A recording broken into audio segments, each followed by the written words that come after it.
Good morning, everybody. Thank you so much and welcome to our webinar. And thank you so much for taking out the time for joining us today. My name is Nasli Hendricks. I'm the project manager for the South African Furniture Initiative. On your screen, you'll be seeing the program for today. We'll have three great finance partners who will be presenting their offerings to the industry.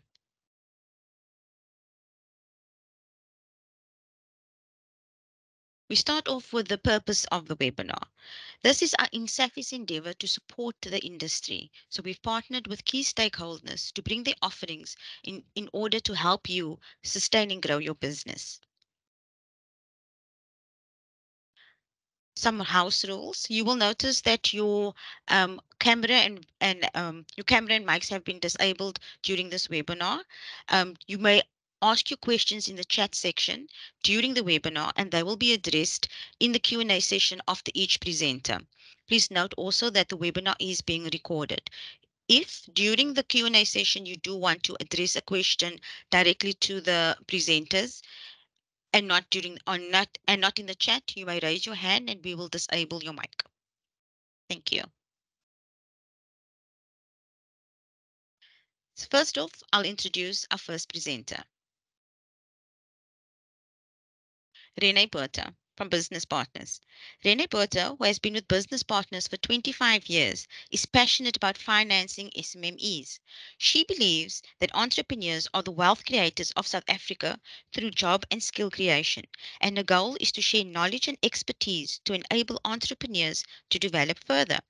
Rene coordinated a national tourism relief program for the business and was instrumental in the funding process that offered relief to this sector, and is currently also managing the Energy Fund for SMMEs, which provides finance to business owners who want to buy solar systems, battery systems, engine generators, inverters, and related products. One of her proudest moments was receiving an award for SA's most influential woman in business in the financial services sector in 2011.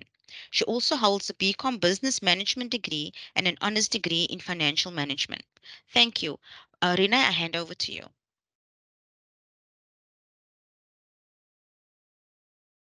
Good morning, everybody, and it's very nice that we can be here this morning. I'm going to quickly share my screen with you so that I can quickly go to my presentation.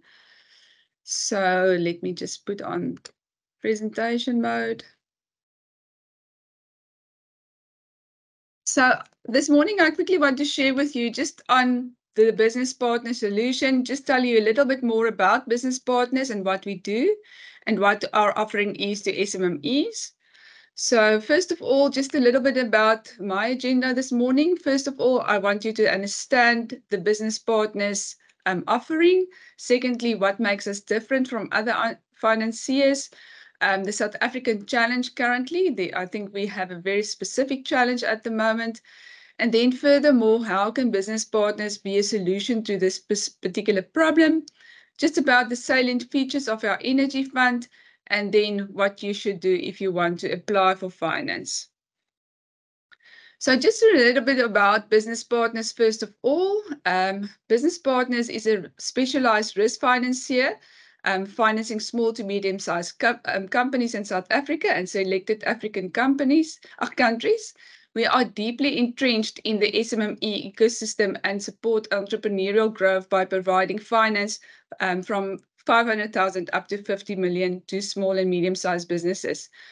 We are standing for economic merit, integrity, service excellence, and entrepreneurial spirit.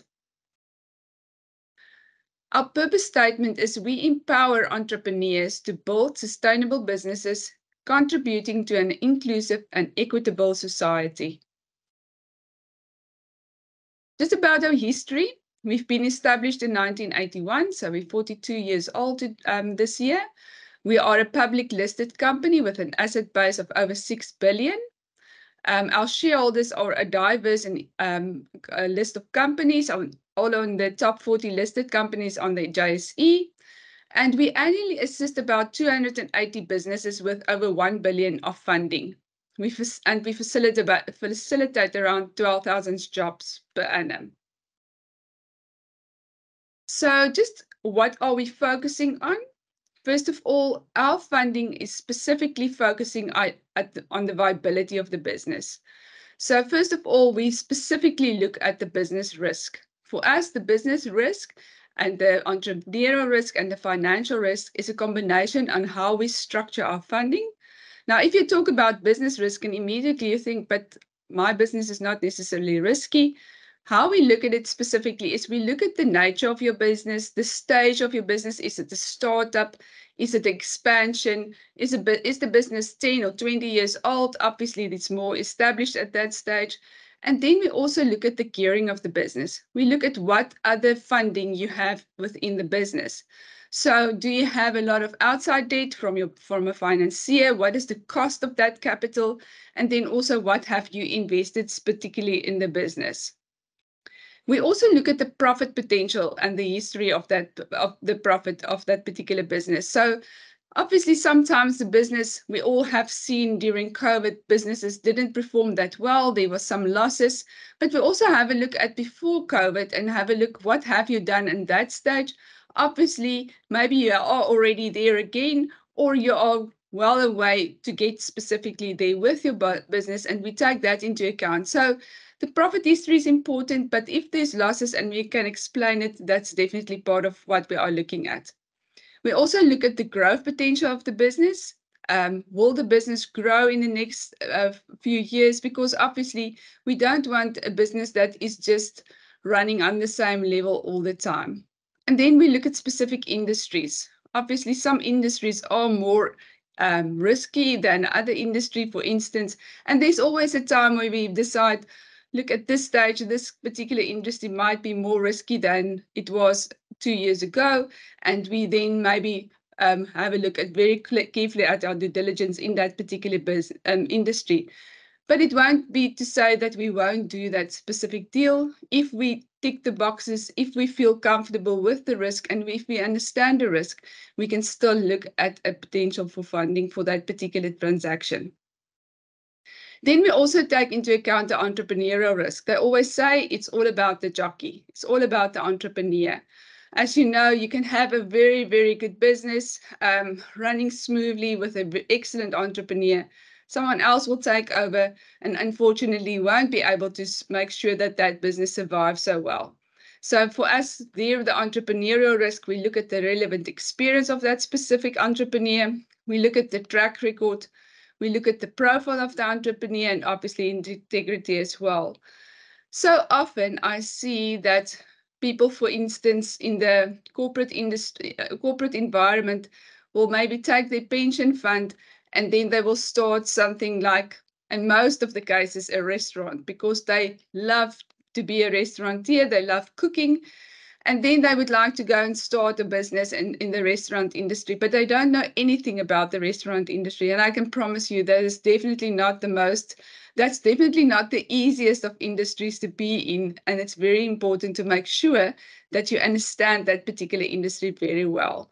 So be careful just to step out. And I talk to myself. Remember, I'm also in corporate, just to think you know everything about a certain thing and then try and be an entrepreneur. I think an entrepreneur is definitely some very special person. Furthermore, we look at the financial risk. We specifically look at what we stand to lose from this transaction, obviously what securities are in place, and then obviously what own contribution is on the table. What does the entrepreneur stand to lose? Will they also lose something? Because definitely it makes a huge difference if you stand to lose something on how you will treat that specific business. So what makes us different? I think first of all, we have a positive look for finance opportunities. We positively look for finance opportunities.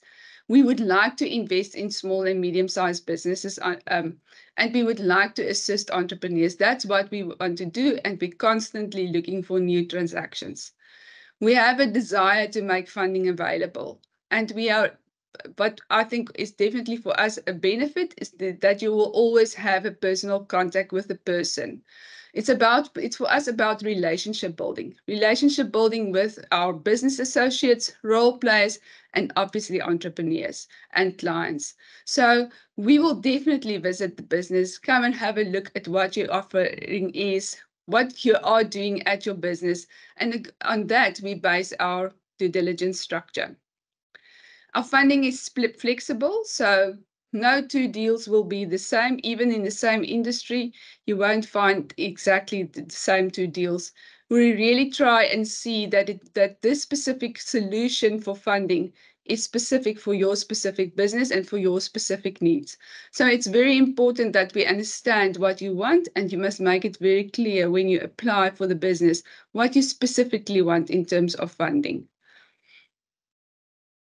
So our offering, what do we finance? So we offer tailor-made medium and long-term funding for SMMEs, owner-occupied properties. Specifically, we can do a 100% funding for owner-occupied properties. So if you want to buy your own property, you are currently operating from that specific property, we can assist you to buy that property at 100% funding. We also finance other properties, for instance, multi-tenant properties, where for instance, a small shopping center or something like that. We can also finance that. And then also we do developments. We also finance equipment for your business, that CNC machine, that equipment that you need. But we not specifically look at vehicles, but if I have to throw in one vehicle, I can have a look at that as well. We also finance working capital for your business. Obviously, on a medium term, it's not a overdraft facility or short-term facility. It will be mostly about 3 years for working capital. And then we also finance management buyouts, where the entrepreneur wants to sell a shareholding in this, or sell out his or her share in the particular business. We also, anything else that makes business sense and where we can make money and you can make money, we will finance that. And then we recently launched an energy fund, which I will tell you a bit more about, for energy solutions, specifically to assist during load shedding. And that is my next slide. Is we currently sit with a specific challenge, and that's the challenge in South Africa. And I think everybody knows the elephant in the room, and that is load shedding. And business partners are looking specifically to assist entrepreneurs during load shedding. So what is the challenge in South Africa? First of all, survival of South African SMMEs are under threat. So many SMMEs, load shedding is an existential crisis for them to survive. Load shedding costs the country over 500 million per day, and that's for stages 1 to about 4, 1 to about 3. When it gets to stage 6, it costs the country about 900 million rand per day. And this is stats that we've got from the SA Reserve Bank about in May this year. So SMMEs play such a vital role in the economy by creating jobs, innovating and delivering essential goods and services that they do need alternative energy sources to survive. However, mostly these energy sources are costly, and most entrepreneurs or businesses can't necessarily afford it to buy it upfront. So the challenge is for SMMEs, and I think you can relate to this, is that is the loss in revenue. First of all, obviously we all know suddenly they can't be in production, they have to close the store door or whatever, so they can't do business. And there's obviously also an increase in expenses, specifically because suddenly you might have to pay overtime for your staff to work at different hours. I also think it definitely have a negative impact on the morale of staff, and it decrease the staff productivity. If you sit around the table for 2 hours drinking tea, waiting for the power to come on, to restart and to keep yourself motivated to work, makes it extremely difficult. It's also very demotivating, and the morale is coming down because you're constantly struggling at home. Now you have to get to the office or to your factory, and those people might sit in traffic, struggle with specifically with robots not working, coming late, and that has a negative effect on their morale. We all know about the connectivity issue. Wi-Fi is not working well, and we all know what happens to our cell phones when it's load shedding. The signal is definitely not that good. Our security is compromised. Unfortunately, the thieves see this as an opportunity to do their job well, so they specifically use these opportunities. And then obviously the damage to equipment. We know about the searches due to your equipment, and suddenly you have breakdowns in equipment. What SMEs can do to mitigate this effect of load shedding? I think first of all, they have to invest. They have to invest in alternative power and energy sources. Secondly, they have to adapt. We all know planning better around the load shedding, improve your communication with your staff, your debtors, your suppliers, as well as your clients, and then obviously implement flexible working hours for your staff members. Also manage your stock better, keep adequate stock levels, and just maybe get the right funding partner.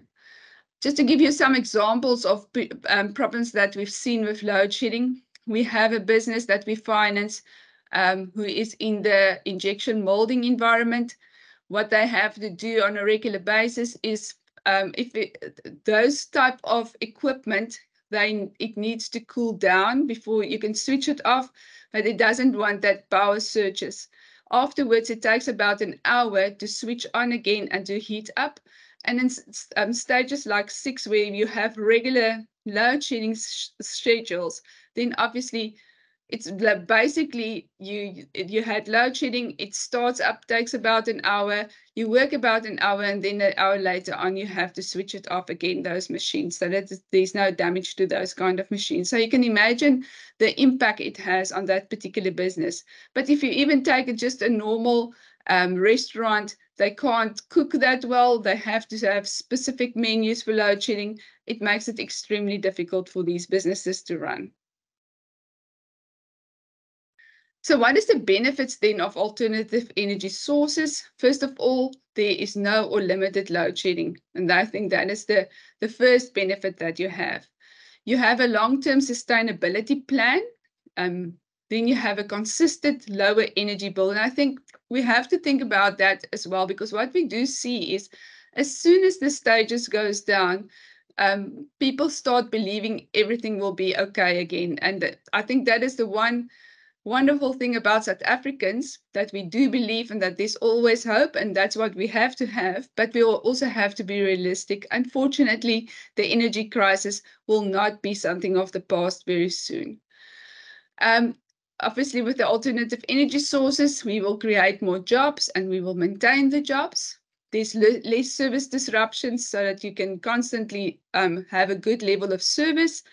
You will get a good return on your investment. It will improve your investment as well. Like for instance, if you have a building and you put in solar, it will definitely improve that value of that property. And then we know about the tax benefit of depreciation, that we can write off 120% of the total spend that we had on these energy equipment. So just a business partner solution. I'm quickly going to share with you what we are doing on that. So we have the Business Partners Energy Fund for SMMEs. The solution is to mitigate the impact of load shedding. The solution that provides finance to SMEs to purchase alternative energy sources and to support the continued operating efficiently and preserve jobs. We assist SMEs to purchase alternative energy sources in part or in full. So just the salient features of the offering that we have. First of all, the loan is for 250 to 2 million, specifically for energy equipment. You will remember that I said in the beginning that we do finance businesses from 500,000 up to 50 million, but this is it's a separate fund specifically for energy equipment, and there we can start at 250, which is a bit smaller, offering up to 2 million. We can also include in the 2 million, we can include operational energy costs, and we base that on your financial statements and management accounts, historical management accounts. So we'll have a look what you have spent in terms of electricity and other or fuel for your generators or whatever, and we can assist you by using that for the next 6 months. So just to give an example, if you spend about 50,000 on electricity per month, so it will be that we can assist you for 6 months, which will be then in essence 300,000 that we can add on to this, but it has to stay within the 2 million. The operational energy cost may only be applied for if we do finance the equipment as well, so it's not a separate offering. And then the installer, we try and make sure that you use a accredited installer, and that we specifically look at the installer, that it is not a fly-by-night or anyone who will not be able to install it correctly. So what do we do finance? Anything that is alternative energy sources, your solar panels, battery systems, generators, wind turbines, inverter systems, anything that you need that will help you during load shedding. So for instance, we are currently also looking at another business where they bake rusks, and they need an oven, a diesel oven. So obviously that will also fall under the energy fund, and we can assist them specifically on that. So your business can boost its resilience and productivity with the help of the alternative energy sources. So what is the criteria? First of all, the business has to have a trading history of at least 2 years. Your turnovers should be less than 20 million. However, if you have more, please do still talk to us, because we can still finance it, maybe just on a separate in our normal funding options that we have. It has to have a profitable track record. It should be affordable, and it should be able to afford the solution, and you should have a clear credit record. But again, if there is some mishap some other time, just explain that to us. We do understand things like this happens. The type of businesses that we can finance is anything in most industries. I will come to the exclusions a bit later. We can finance any closed corporation or a private company, and then the business should be owned by an individual, by natural people. Our exclusions, we do exclude trusts. So if the business is owned by a trust, we will exclude them, as well as public companies. However, trusts, again, if the business is run within a trust, we can still have a look at it under our normal business partners funding. However, not a public company, because we do not finance public companies. Also not non-profit organizations. We also don't do businesses that we call on lending. So you borrow money to lend it to someone else. We won't do that. Direct farming, we don't do that, but we do secondary farming. Underground mining, and then informal and micro enterprises is also excluded. So why the energy fund for SMMEs is, why is it right for your business, and what you do to get access. The finance is from 250 to 2 million. No repayment for the first 6 months, so you will not have to repay anything then. After 6 months, you will start repaying the transaction over 5 years, and the interest rate is at prime +1. So now, are you ready to apply? I hope you are. So what should you do? I think first of all, you have to get your information ready. Make sure you have your company documents, you have bank statements, you have your financial statements, and you have your latest management accounts in order, so that you can submit that. Obviously, all the other information, like your rental statements for your premises, or if you're the owner of the property, your bond statement, any other credit agreements that you have, your statements of assets and liabilities of the main business owner, then all the FICO documents, your IDs, marriage certificates, all those information, and then quotes for the procurement and installation of your alternative energy solution. We don't say that you have to have 3 quotes, but obviously you will do your own due diligence and get 3 or how many quotes you would require and decide which installer you would like to use. So how do you apply? You can apply online. You have to apply online. So you go to our website, businesspartners.co.za. You go to our offerings and you go to the energy fund and you can apply there.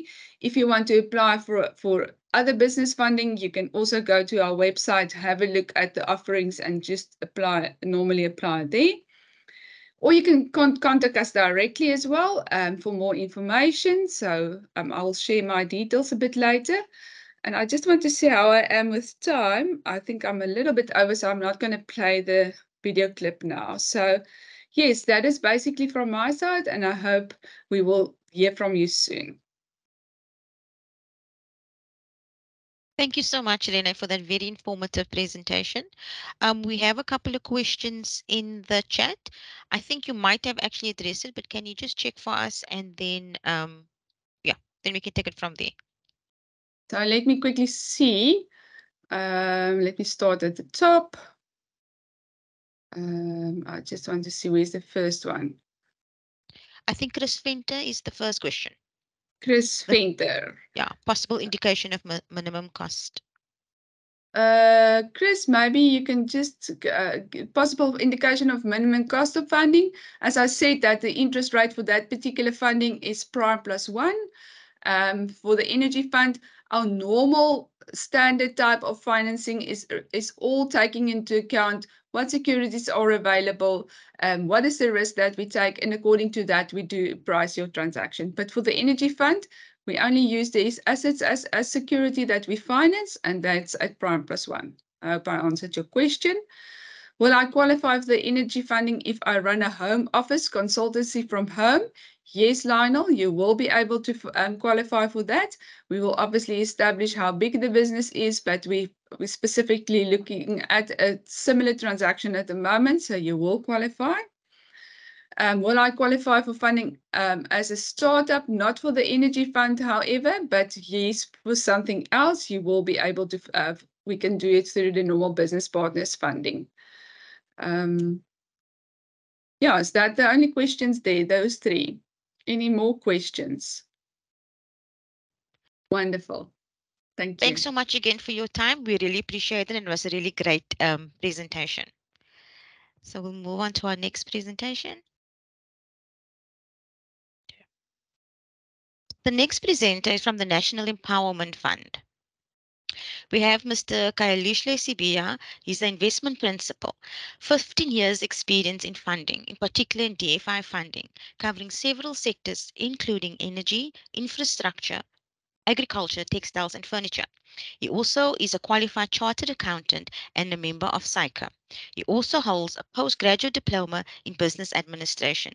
Mr. Sibia, over to you.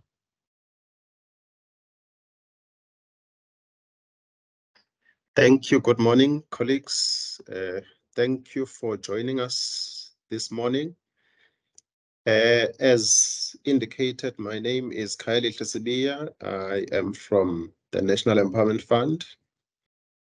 I will be taking you through briefly what the National Empowerment Fund is about. Okay, excellent.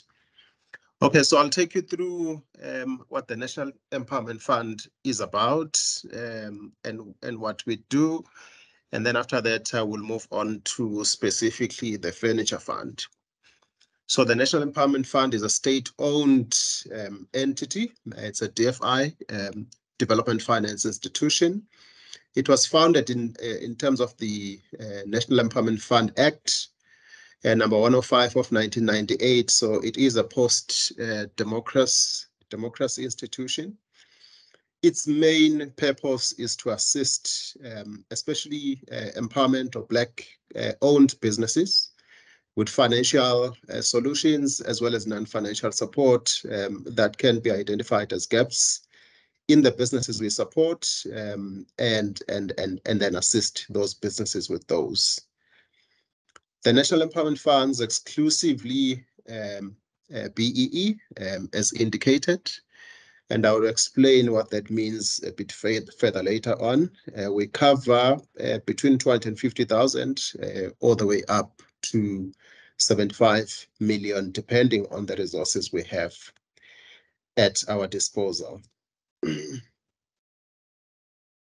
National Empowerment Fund supports broad-based Black economic empowerment entities.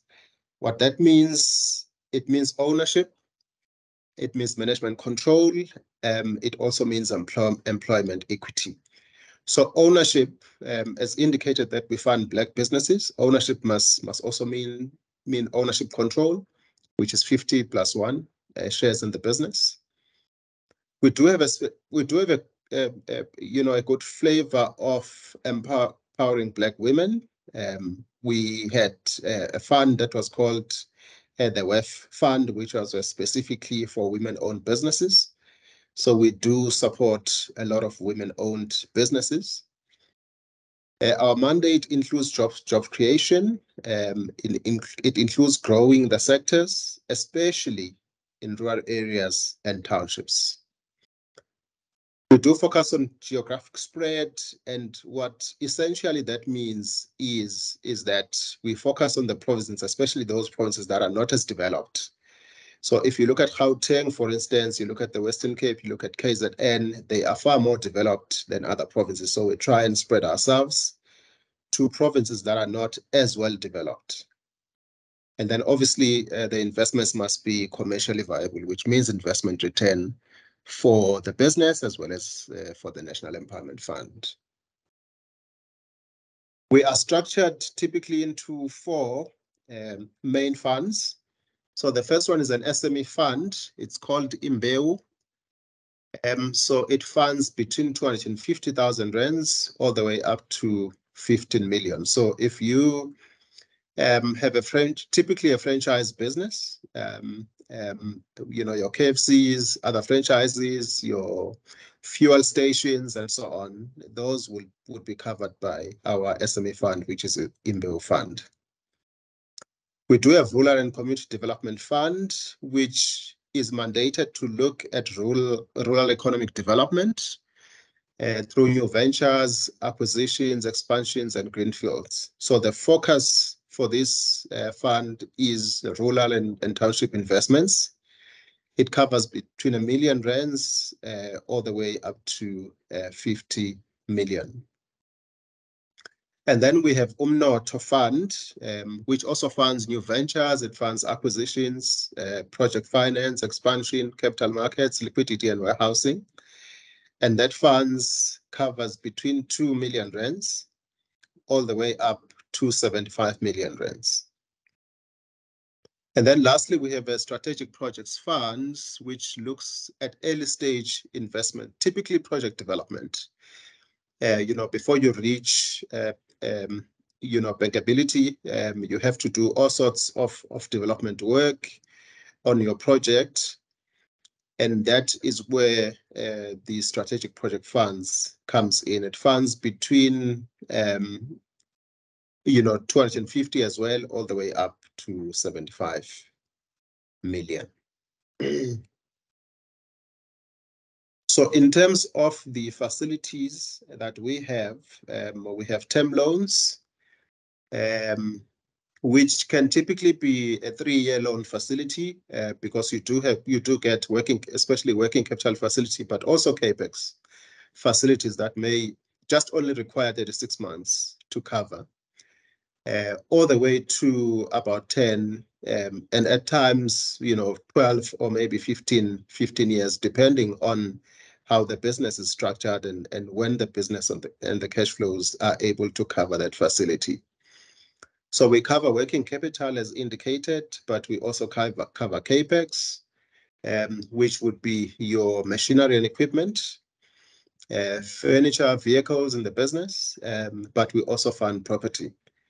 So if there is a property funding requirement in your business, a warehouse or a factory, or even a property business.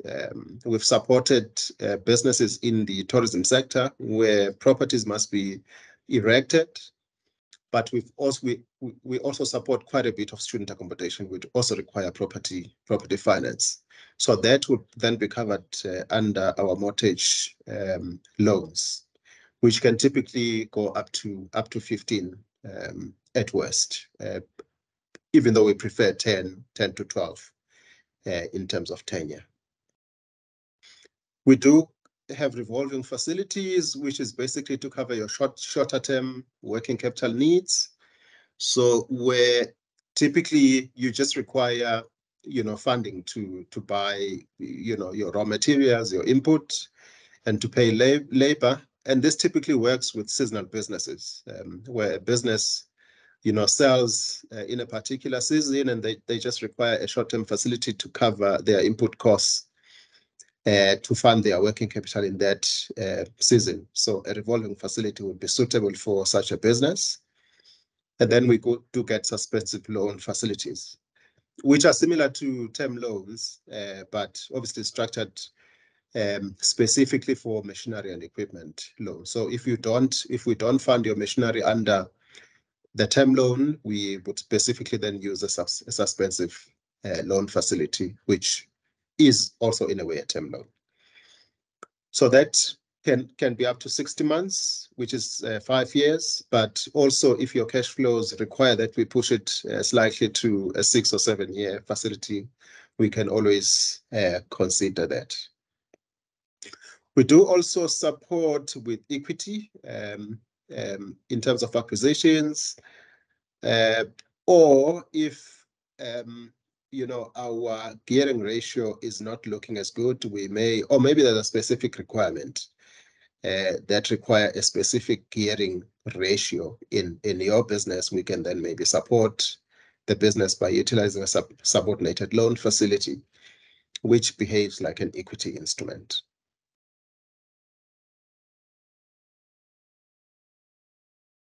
In terms of our application process, so the application comes through the door, it goes into our pre-investment department, and the pre-investment department will then assess and decides whether that application belongs to Imbewu, or is it rural, or is it Umnoto, or is it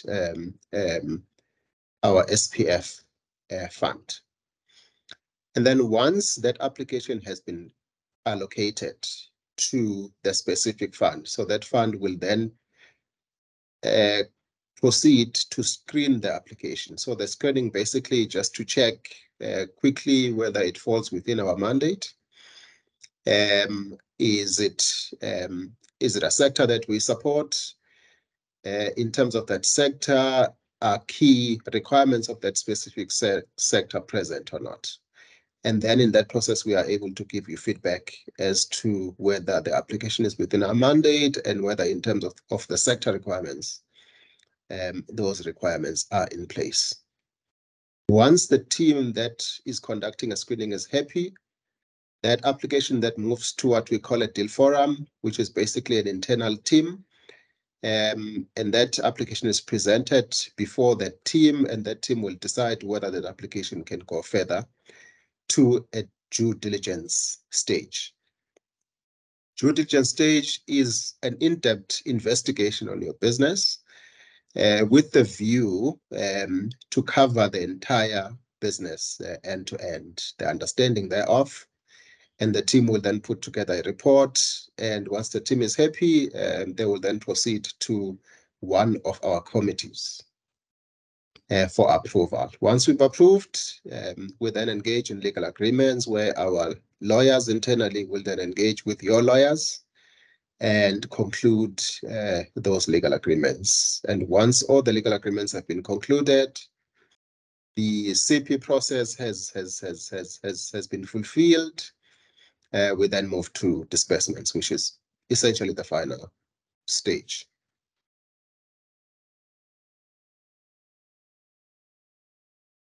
Our minimum requirements, obviously, the business must be a legal entity in South Africa in terms of our Companies Act, the CC Act, even though this doesn't exist anymore, as well as cooperatives. You must be a taxpayer in good standing. And for that, you must provide us a valid tax clearance certificate and so on. There must be existing jobs that are maintained or new jobs created. Obviously, I mean, when it comes to jobs, we do take into account that there are certain sectors that are not as jobs intensive or labor intensive, but others are. So we do look at applications in their own situations. Typically, we must ensure that raw materials are sourced locally. However, where raw materials can't be sourced locally, businesses are allowed, where they are able to motivate that raw materials will be sourced from offshore suppliers. And then all other NF requirements must be met. Now, in terms of the furniture fund, specifically, so the furniture fund is has a maximum limit per application of 5 million. As indicated earlier, we fund small businesses, we fund medium-sized businesses typically. I mean, we do fund slightly bigger businesses as well, and we do co-finance with other financiers in the space, whether it's DFIs or even private or commercial banks and other private financiers out there. But typically, the furniture fund is for small and medium entities. Our maximum limit is 5 million. We cover startups, we cover people who want to expand, and those that have identified certain assets or businesses that they want to acquire. It can be in the form of a debt, mainly. I think our main instrument is debt finance in any case. But where there is a need for equity, especially where there is an acquisition, we can consider using that fund for equity requirements. The pricing is between 0% and 5%. So depending on how developmental the application is or the proposal is, the NEF will then decide whether we pass it at 0% or we price it at 5%. So developmental objectives are really jobs. The business is women owned, or there's some women ownership in the business. Is it youth, or there's some youth ownership in the business, as well as geographical spread. So as indicated earlier, if the business is in Limpopo or is in the Northern Cape, it will probably attract a better interest rate or better pricing in terms of this fund, as opposed to a business that is in Gauteng or in the Western Cape or in KZN. The maximum tenure of the facility is 84 months.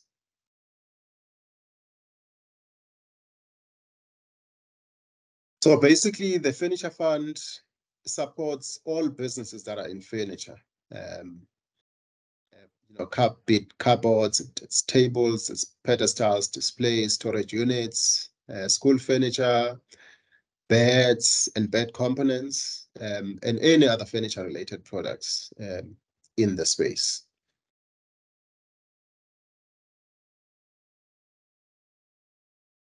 In terms of the list of information, obviously there must be an NEF application form, which is available on the website. You must send us a business plan.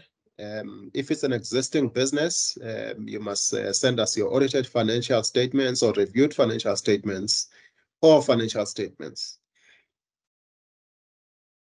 If it's an existing business, again, you must send us your management accounts. But if the business is a startup, then you send us your projections as well as your other supporting documents. In terms of how we approach funding, obviously, especially from a gearing point of view, we don't really have a specific gearing requirements.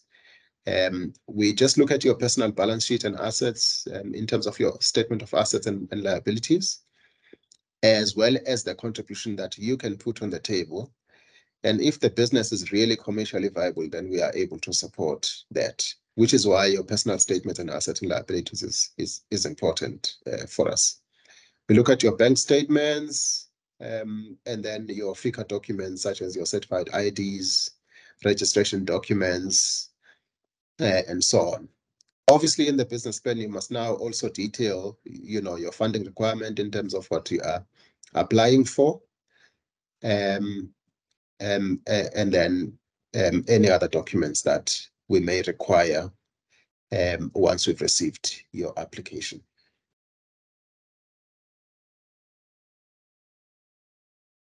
We are present, as indicated earlier, in all the 9 provinces. So you are more than welcome to contact our regional offices as well, or you can go to their offices and talk to them, and they will give you information, not just in terms of the furniture fund, but in terms of all other funds that the NAF will have at that particular point in time. Our website is present at the bottom. If you are sending an application to us, you must please send it to application at the National Empowerment Fund or nefcop.co.za.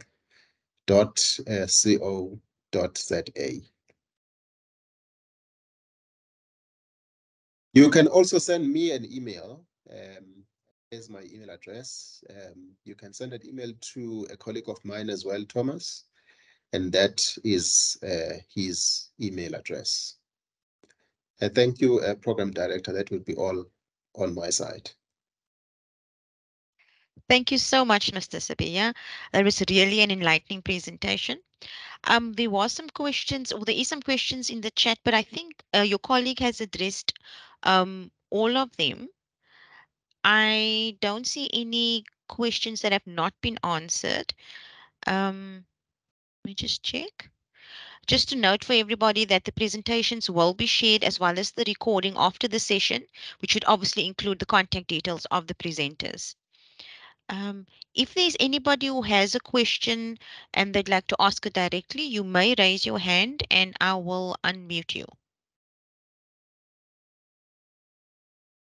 Or if further clarity is required for any of the questions that was answered on the chat. Mr. Sabia, I don't know if I'm putting you on the spot, but do you have do you have information on your alternate energy fund? I see that was one of the Yes. questions. Yes. Okay. So let me address that. We do have an alternative energy fund. The fund size is also 5 million per application.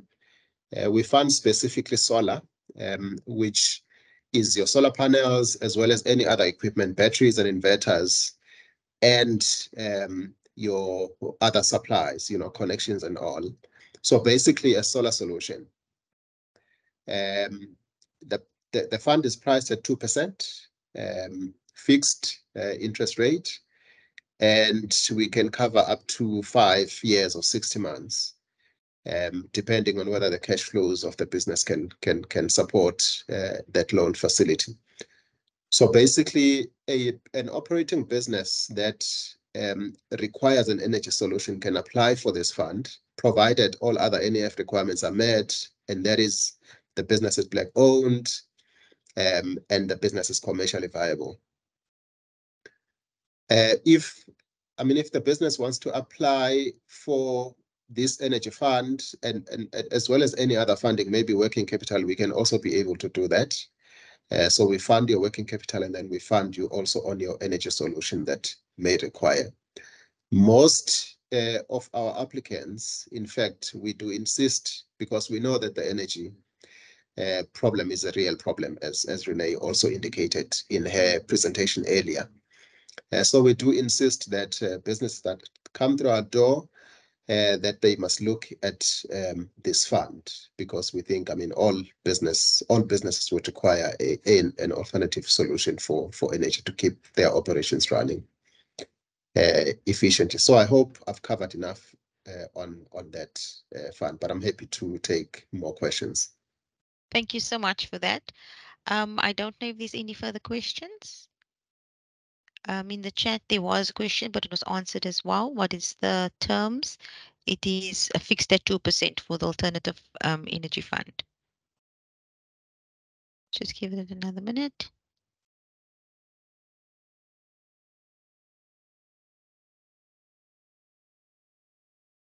Thank you again, Mr. Sevilla. We really appreciate your time, and it was a really great presentation. So we'll be moving on to our next presenter. Let me just share.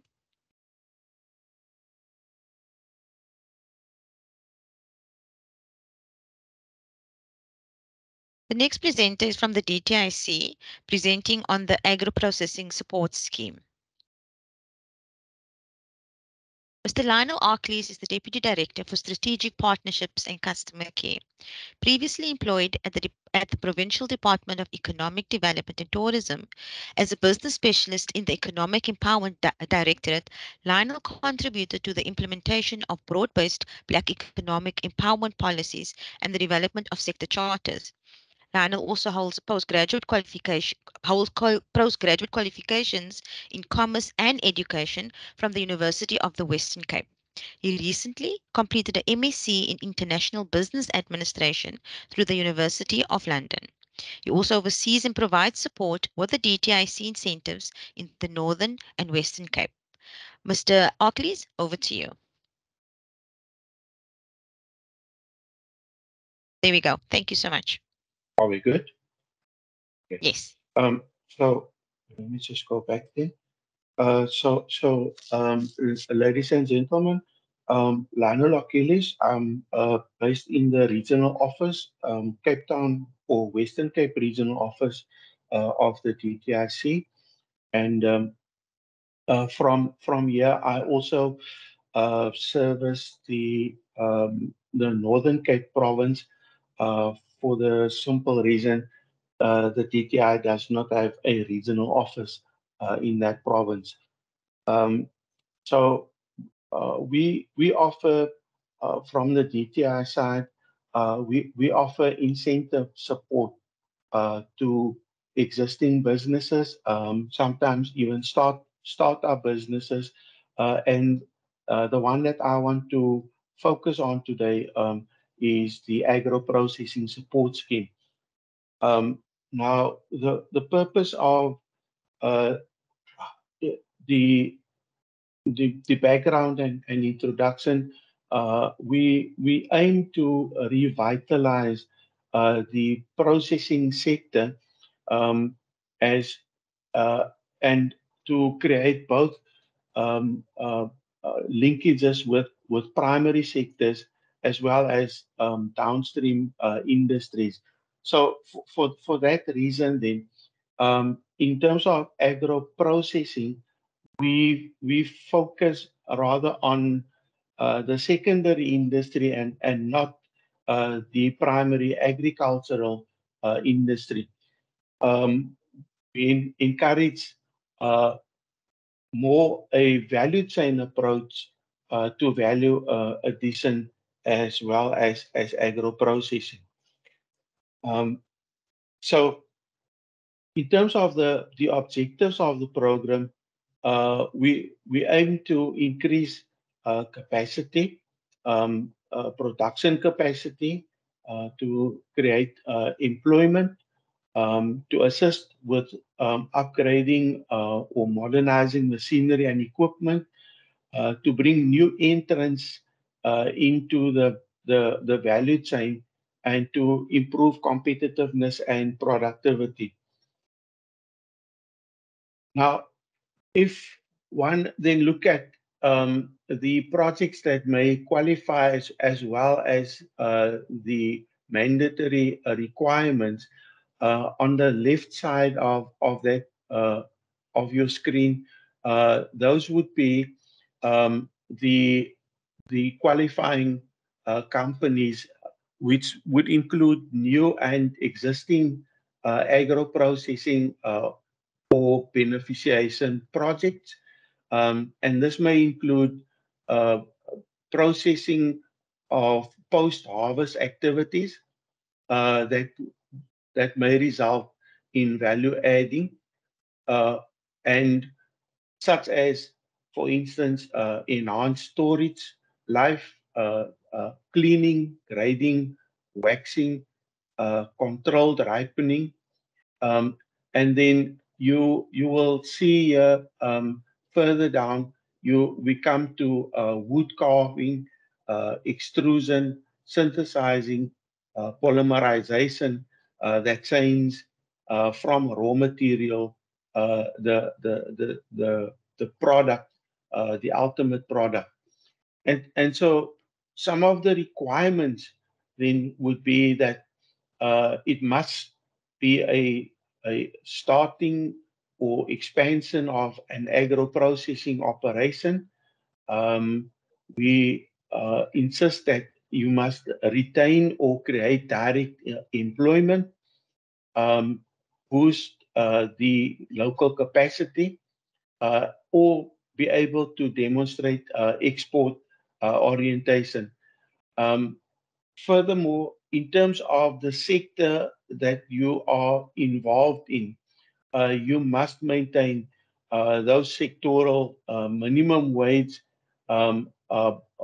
rules with regard to the bargaining council, or any other legislative requirements that govern the sector. Um, Applicants, in terms of the broad-based Black economic empowerment, uh, codes of good practice must be in terms of contribution level between levels 1 and 4, and then a minimum investment of 1 million rand um, enables or qualify you to participate in the scheme. Now, the last one, let me just explain. Um, if you look at your procurement of raw material input, then we insist that if your procurement spend is 100%, that at least 50% of that procurement of raw material must be sourced locally from South African suppliers, and of which of that 50%, um, at least 30% must be from Black-owned businesses, not BE compliant, but Black-owned suppliers, which include um, African, Indian, and colored suppliers. Now, the reason for for for for presenting on the agro processing is simply because on this in the second bullet you see furniture manufacturing as one of the qualifying subsectors. The others being food and beverage uh, uh, processing, fiber processing, feed production, and fertilizer production. So the agro-processing support scheme offers support on a cost-sharing basis of between 20 and 30% of the investment cost to a maximum of 20 million. And if I can then use the table below, if you are a new entity, a startup business, in other words, and your investment is between 1 and 10 million, then such an enterprise could qualify for a grant of 30% to a maximum of 3 million.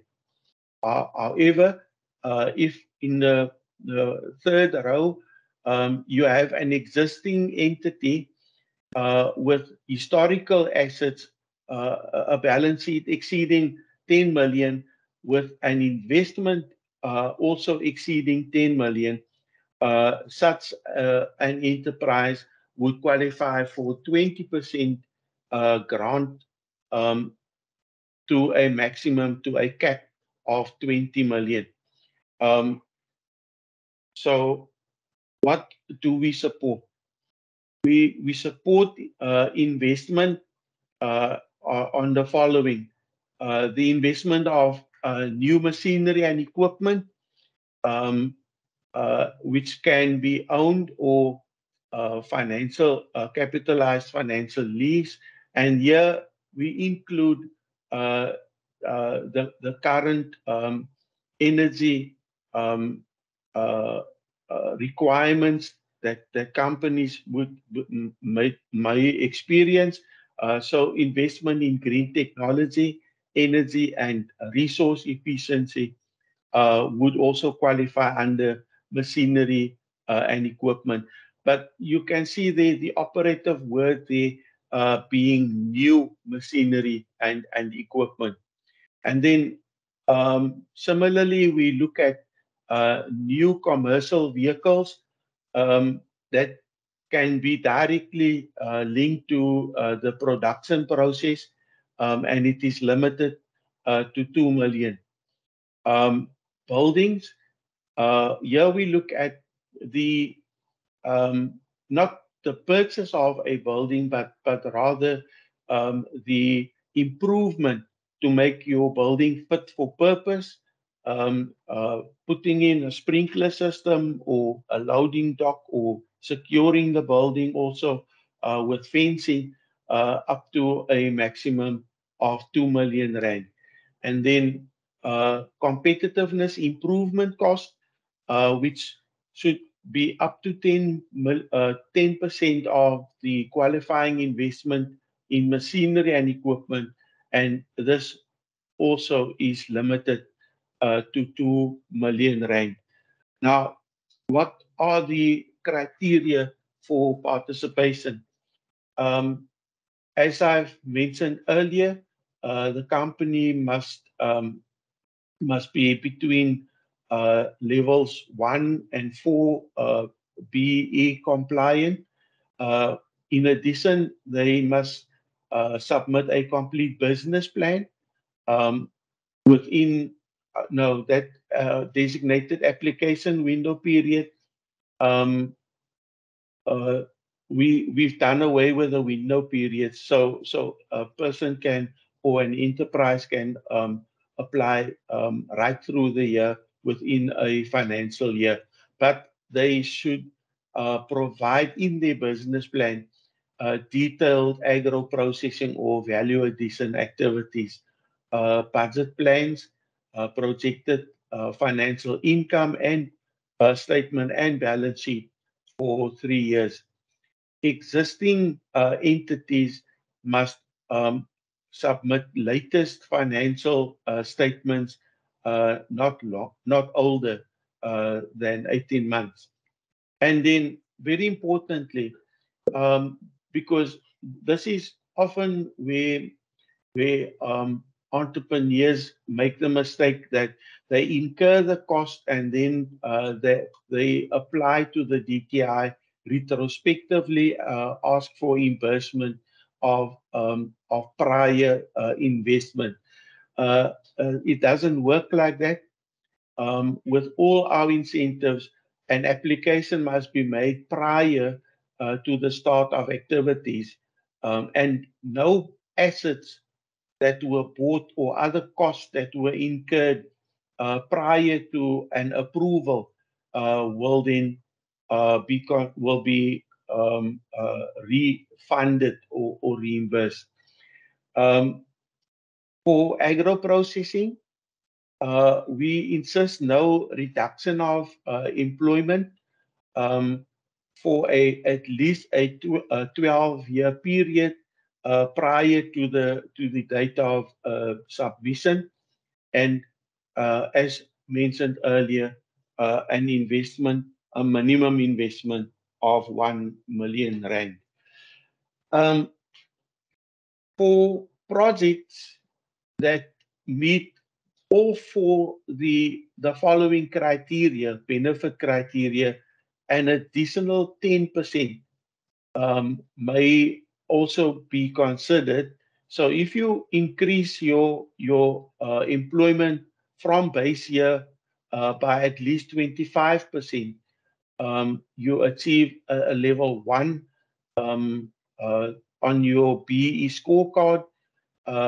you your project is located in either a state-owned industrial park or in an area where the unemployment is higher than 25%, as well as increasing your local procurement by at least 70% of inputs um, that is locally manufactured, then or locally procured, then you may qualify if you meet all four of those criteria for an additional 10%, which would then move your 20% to 30 and your 30 to 40% of grant funding of the total investment. So that, ladies, gentlemen, um, is my presentation. That's my contact details. Um, and yeah, this presentation will be shared by the SA Furniture Initiative. So I would welcome then um, any questions that you may have.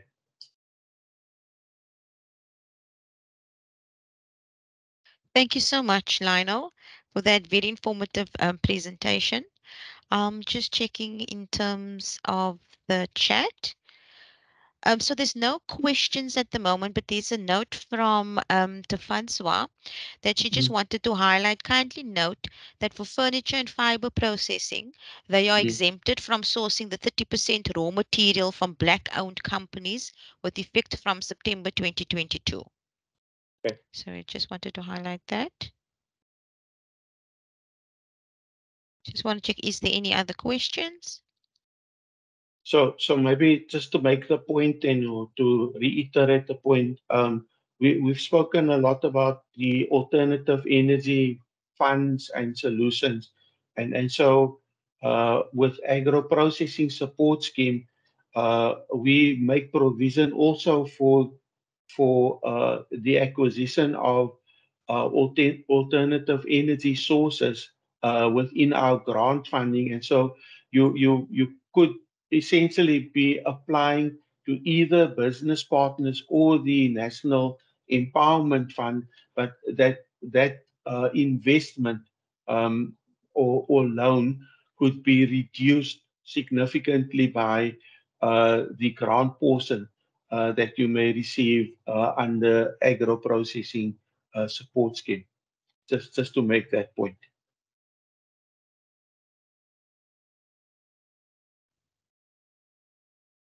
Thank you for that. Okay, so here is a question. Just to clarify, the Yes. business contribution must be 1 million minimum. No, not the business contribution, the total investment required. So the investment in machinery and equipment, building improvements, enterprise level, cumulatively, that should be equal to R1 million, and for which the enterprise may then qualify for 30%, which would be 300 thousand, and the contribution of the company will then be reduced to 700,000. So our 300 grant plus the 700 contribution from the enterprise equals the R1 million investment.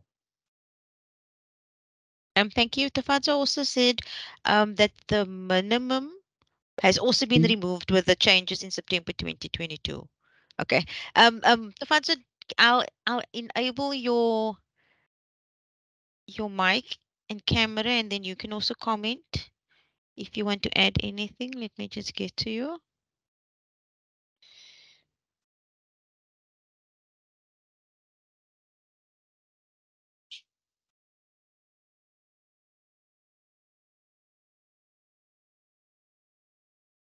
Okay. Tafazo, you are unable to mute yourself now if you just want to add any comments to Lionel's presentation. All right. Thank you. Thank you, Anasli. Just to let the participants know that the incentive was revised in September 2022 and approved. Actually, the revision was approved in September 2022. So the major challenge we were finding was to get the 30% raw material sourcing from black-owned companies, because most of the raw material that is being used by furniture manufacturers, which is the board, is not a product that is made from that we actually don't have. We just have one black owned and the others are not black owned. So that was removed just for furniture and for sawmilling or paper, any fiber processing, that was removed. Then at the same time, we find that most of the applications where the total project cost was less than 1 million. So that 1 million also minimum threshold was also removed. We are currently also looking at other improvements that can be done to the incentive. Thank you so much. So if you look at the guidelines that are now on our website, Return September 2022, you will see those. Maybe we should just post them on the chat. Thanks, Nasty. Thank you so much, Tafanswa, for that. Yeah, if you can post the link, I will add that in the post communication as well. Yeah. Thank you. I don't know if there's any further questions.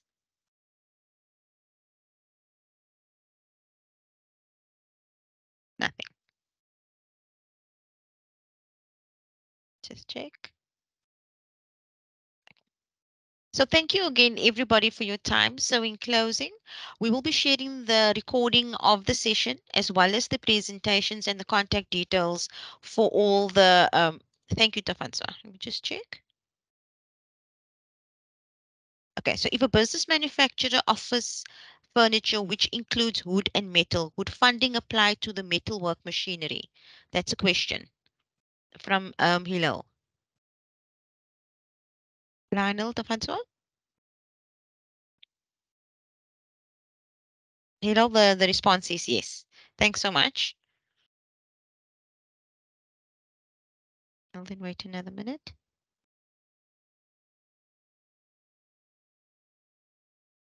So we will be sharing the recording as well as the contact details and of the presenters and their presentations after the session.